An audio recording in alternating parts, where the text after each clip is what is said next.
Proclamación del Santo Evangelio según San Lucas.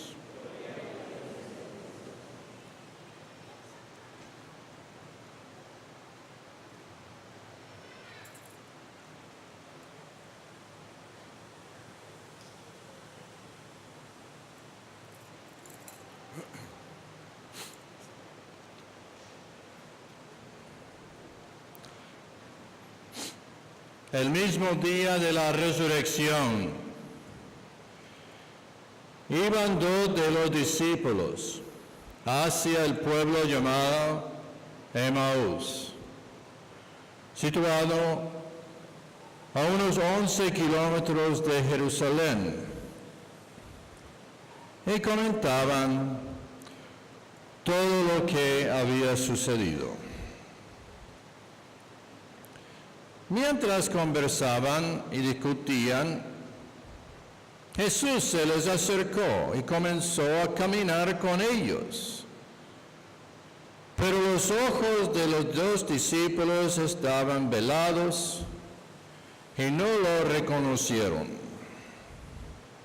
Él les preguntó, ¿de qué cosas vienen hablando tan llenos de tristeza? Uno de ellos, llamado Cleofás, le respondió, ¿eres tú el único forastero que no sabe lo que ha sucedido estos días en Jerusalén? Él les preguntó, ¿qué cosa? Ellos le respondieron, lo de Jesús el Nazareno, que era un profeta poderoso en obras y palabras, ante Dios y ante todo el pueblo. Como los sumos sacerdotes y nuestros jefes lo entregaron para que lo condenaran a muerte y lo crucificaron. Nosotros esperábamos que Él sería el libertador de Israel. Y sin embargo, han pasado ya 3 días desde que estas cosas sucedieron.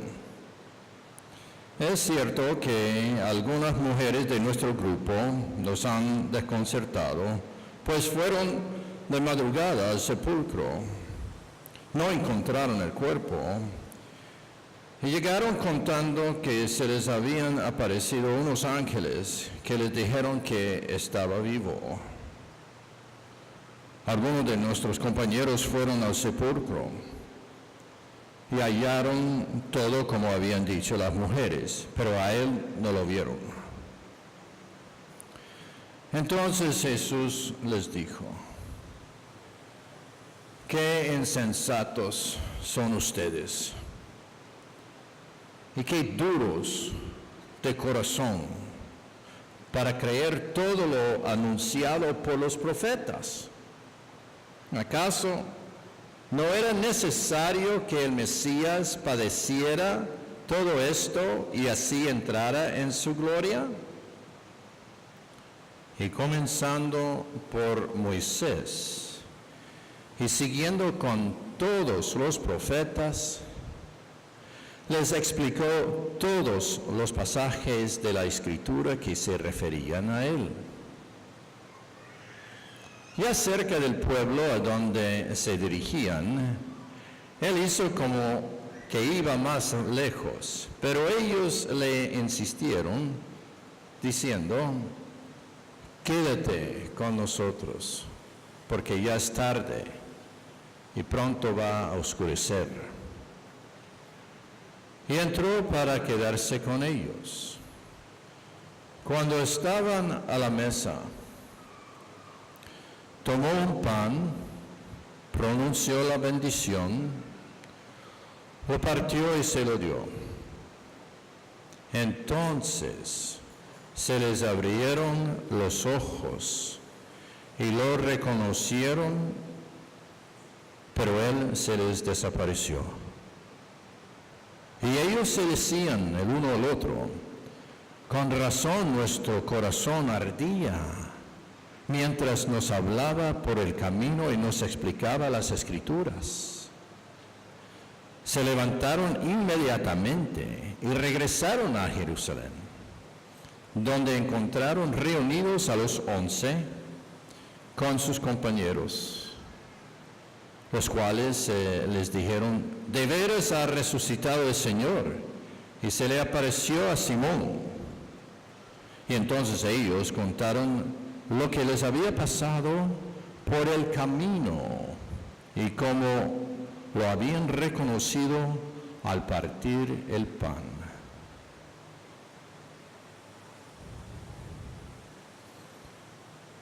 Palabra del Señor. Por la lectura del Santo Evangelio, se han borrado nuestros pecados.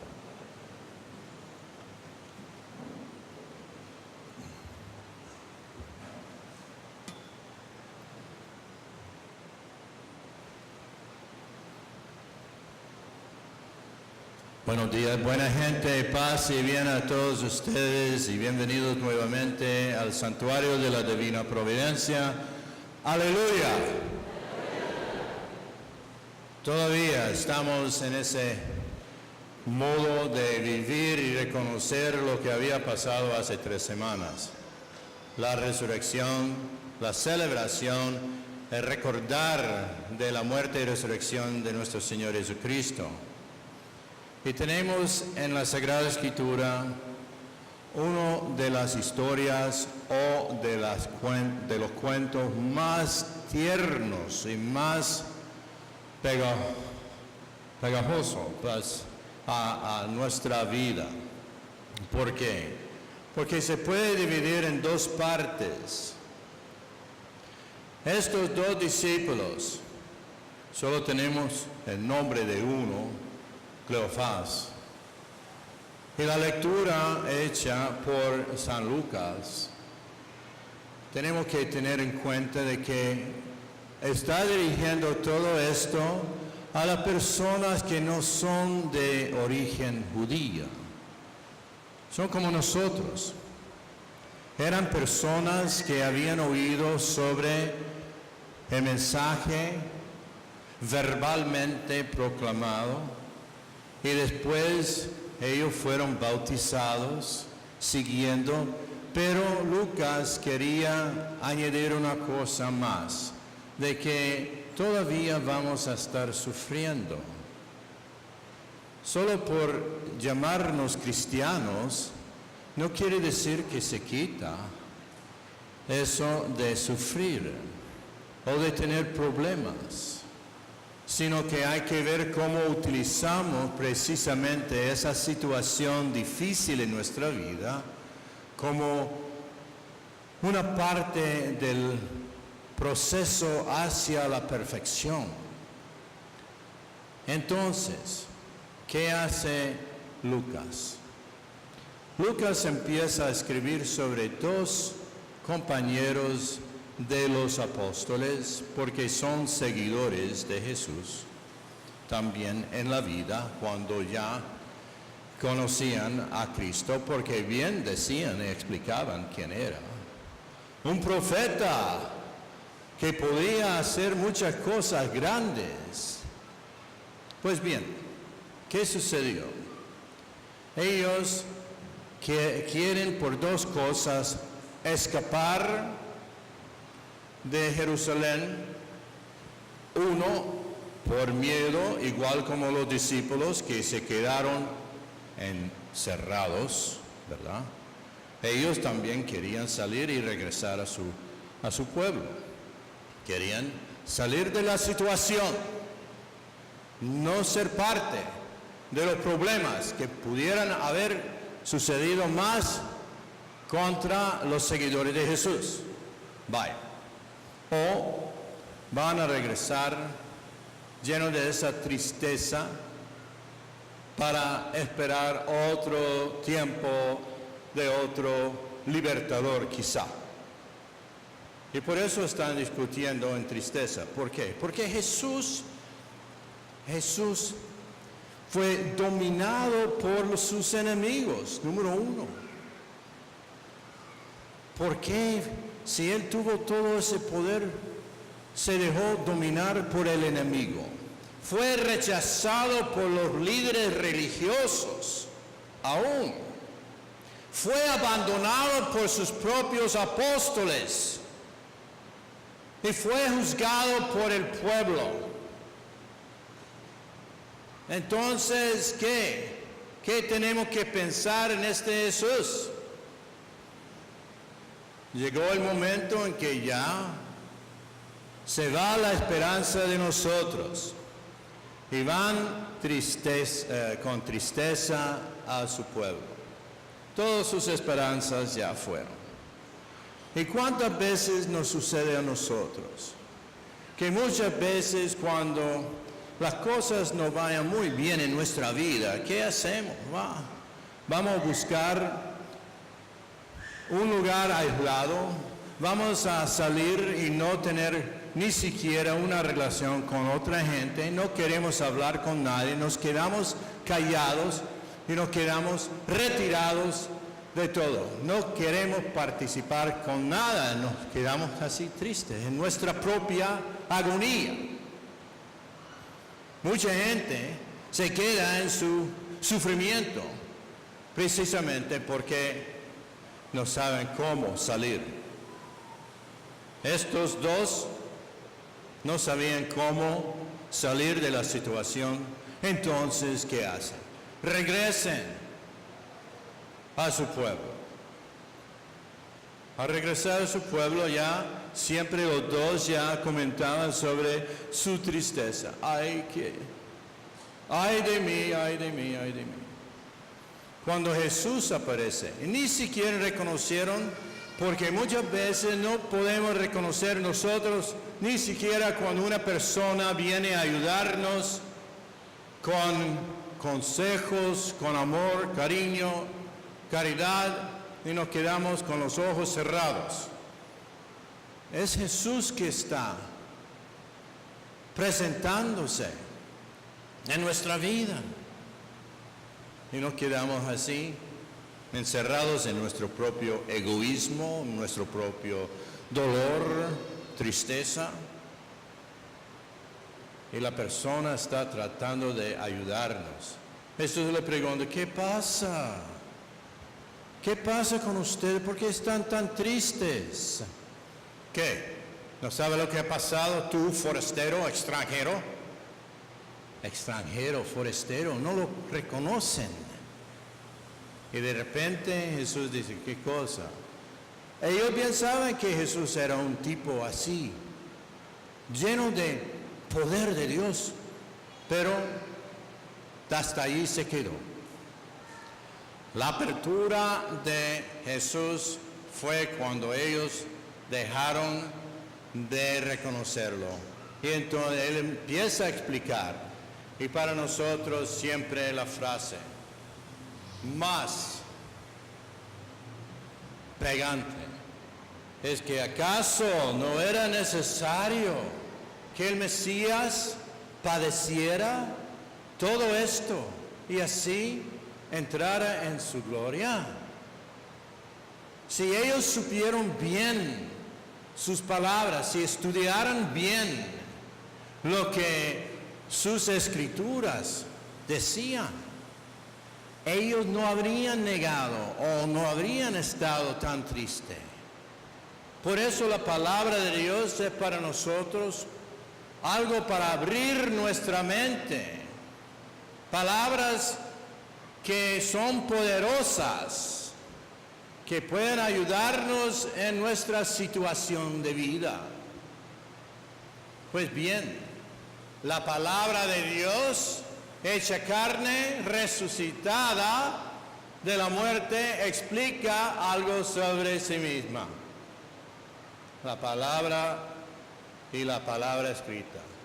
Todo el mensaje desde Moisés y los profetas que se refieren a la palabra de Dios, Jesús, el Mesías, el Cristo, ellos entonces se quedan un poco hasta después de otro encuentro, que es en la mesa del Señor, cuando Él hace la bendición del pan reparte entre ellos, desaparece y ellos ya tienen sus ojos abiertos para precisamente recordar lo que había dicho en el camino.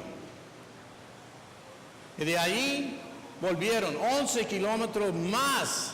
Ese día 22 kilómetros caminaron, es como de caminar de aquí hasta casi más allá de Lourdes, pero no se puede subir a los chorros.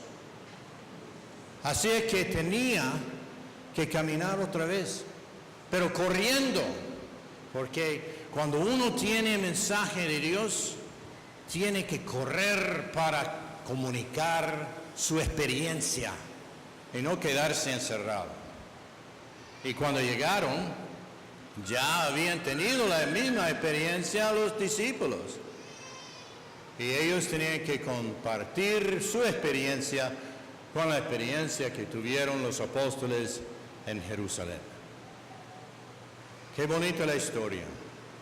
Es una historia, pero también sabe que es un modelo de nuestra liturgia. San Lucas escribió esto para que la gente recién bautizada tuviera una forma de mantenerse siempre como recién bautizados, unidos siempre al Señor, reconociendo al Señor a través de la palabra de Dios, liturgia de la palabra, y luego la comunión, liturgia de la Eucaristía.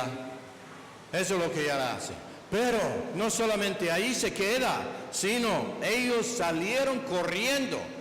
Nosotros salimos corriendo para ir pues a saber dónde van ustedes cuando salen de aquí. Quizá algunos a comer, a otros a parque acuático o a regresar a sus casas. Pero la idea de que tenemos que regresar corriendo con lo que hemos experimentado aquí.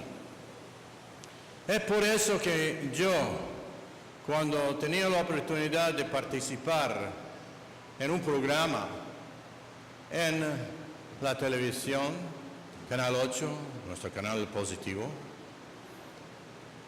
yo escogí precisamente este cuento, esta historia, lo que había escrito San Lucas, Camino a Emaús. Porque cuando nosotros revisamos, estudiamos así la palabra de Dios, ya vemos qué cerca está. Cuando estamos estudiando en la casa, leyendo, ojalá que ustedes pudieran leer una parte del Evangelio, de la Sagrada Escritura en sus casas. Están ya siendo llenos de Dios mismo que está hablando a ustedes. De allí, darle alabanza y rendirle culto en la Santa Misa, compartiendo con los demás el pan del Señor, la Eucaristía. Y de ahí regresar, no solamente contentos, sino llenos de esperanza. Nosotros decimos mucho de que somos una iglesia de la Pascua. Somos cristianos de la Pascua, resurrección de Jesucristo. Pero a veces actuamos como los tristes en el mundo, que no tenemos esperanza. Debemos mantener siempre los ojos de fe abiertos a la posibilidad de que Jesús camina conmigo en mi camino hacia Emaús, hacia cualquier otro sitio donde me vaya, pero siempre anda Cristo contigo. Y así Lucas quería que nosotros tuviéramos muy presente este tercer domingo el cuento del camino de Emaús, de cómo es una forma de vida, de culto para nosotros, pero también ver nuestros sufrimientos, nuestras tristezas como oportunidad de crecer en la fe, esperanza y acogimiento del que camina conmigo hacia el cielo. Oh